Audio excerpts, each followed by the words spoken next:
Reflexão bíblica. Carta de Paulo aos Gálatas. Capítulo 2. Gálatas capítulo 2. Paulo descreve sua visita a Jerusalém, onde recebeu reconhecimento dos líderes da igreja, apesar da oposição de falsos irmãos. Ele confronta Pedro em relação à comunhão com os gentios. Paulo repreende Pedro.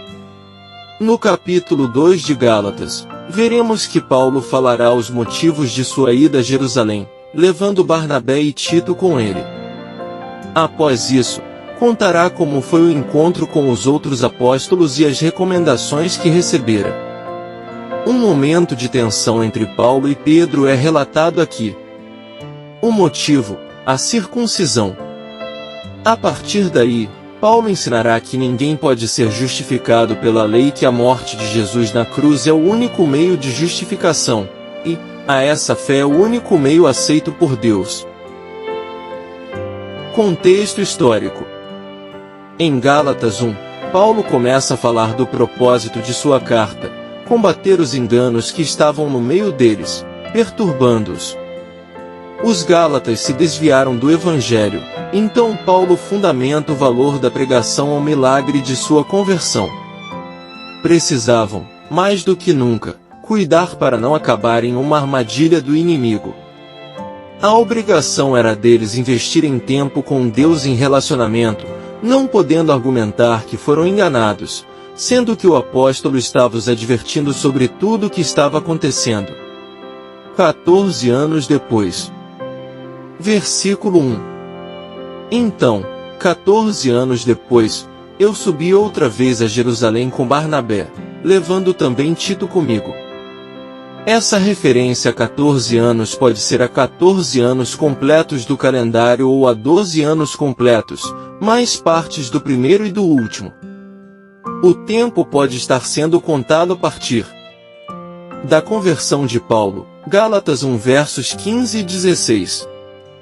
Da viagem anterior de Paulo a Jerusalém ou da viagem de Paulo a Síria e Cilícia. O relacionamento de Paulo com Barnabé, cujo nome significa Filho da Consolação, Atos 4 verso 36, começou em Jerusalém, Atos 9 verso 27. Tito era um convertido através do ministério de Paulo, Tito 1 verso 4, que se tornou um ministro efetivo, 2 Coríntios 2 verso 13. Uma revelação. Versículo 2. E subi por causa de uma revelação, e comuniquei-lhes o evangelho que prego entre os gentios, porém, particularmente aos que eram de reputação, a fim de eu não correr ou de não ter corrido em vão.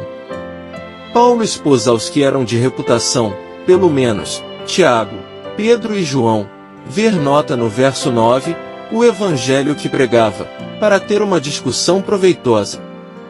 A expressão, não correr, em vão, reflete a preocupação de não semear desunião na igreja.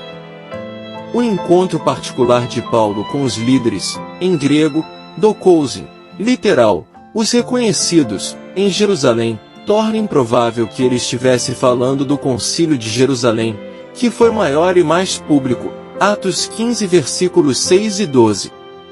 Sem obrigação. Versículo 3. Mas nem Tito, que estava comigo, sendo grego, foi obrigado a circuncidar-se.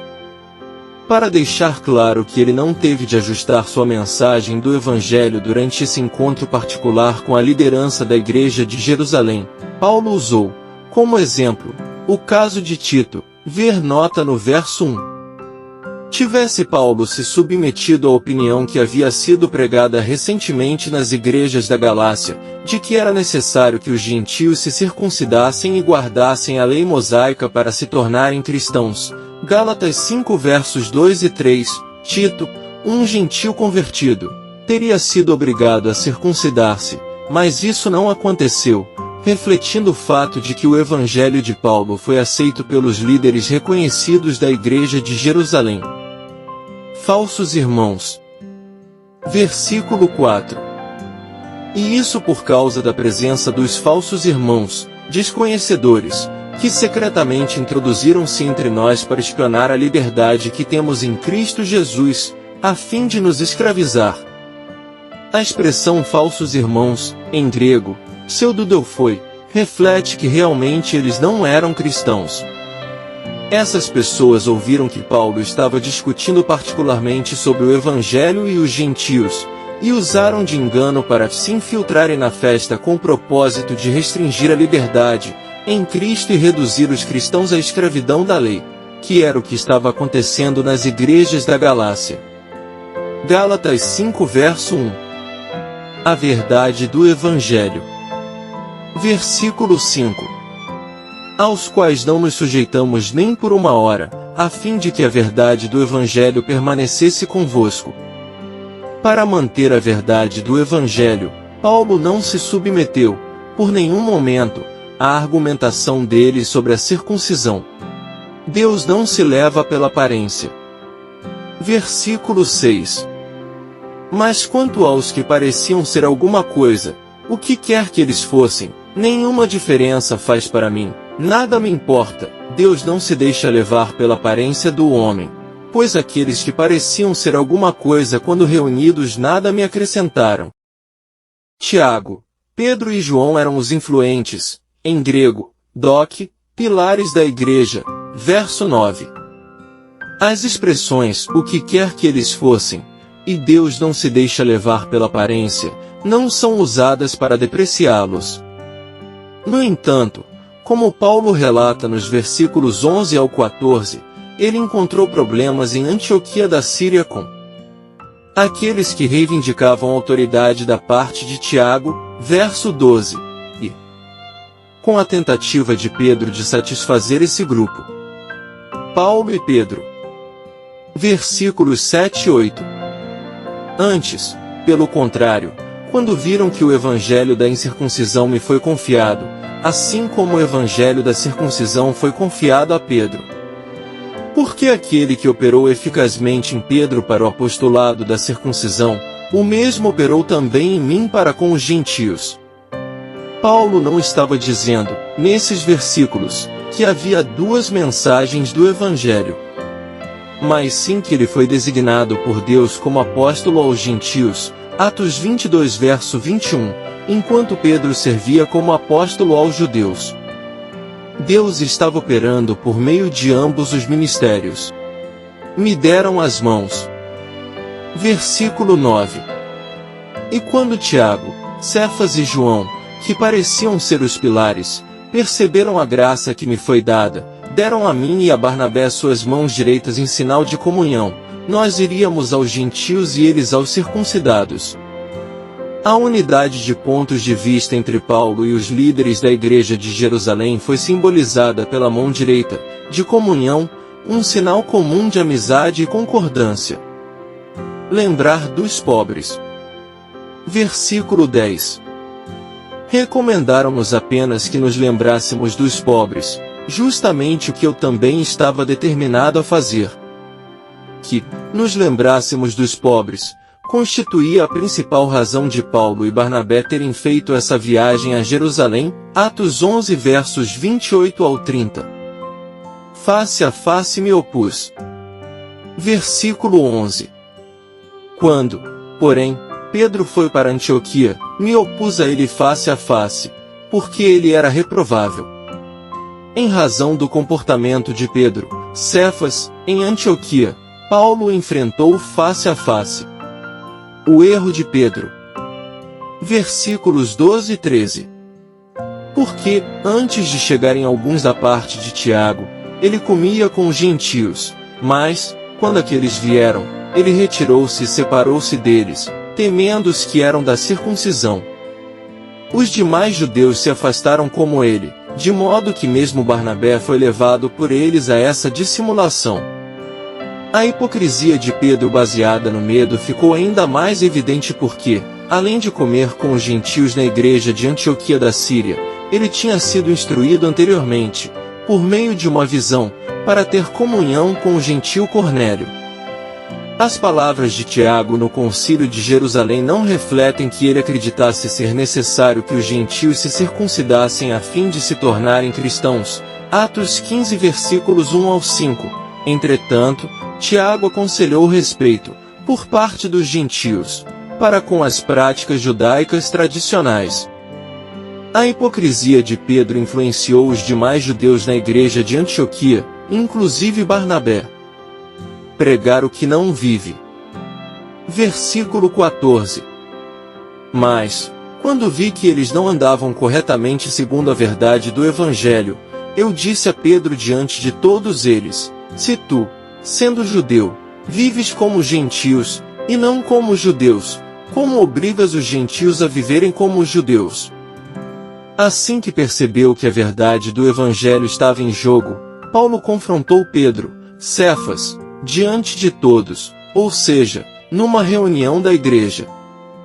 O comportamento de Pedro, ao participar da refeição com os gentios, antes da chegada em Antioquia do grupo da parte de Tiago, versos 11 e 12, mostrava que ele acreditava ser correto viver como gentios entre os gentios. Portanto, sua decisão posterior, no sentido de obrigar os gentios na igreja de Antioquia a viverem como judeus, foi vista como inconsistente e hipócrita. Naturalmente judeus. Versículo 15. Nós que somos naturalmente judeus, e não pecadores dentre os gentios. Teologicamente, Paulo sabia que todos, não apenas os gentios, são pecadores. Romanos 3 verso 23. Provavelmente, ele estava usando uma expressão, pecadores dentre os gentios, que seus oponentes, que eram naturalmente judeus, e aparentemente, se orgulhavam disso, usavam para descrever os não-judeus.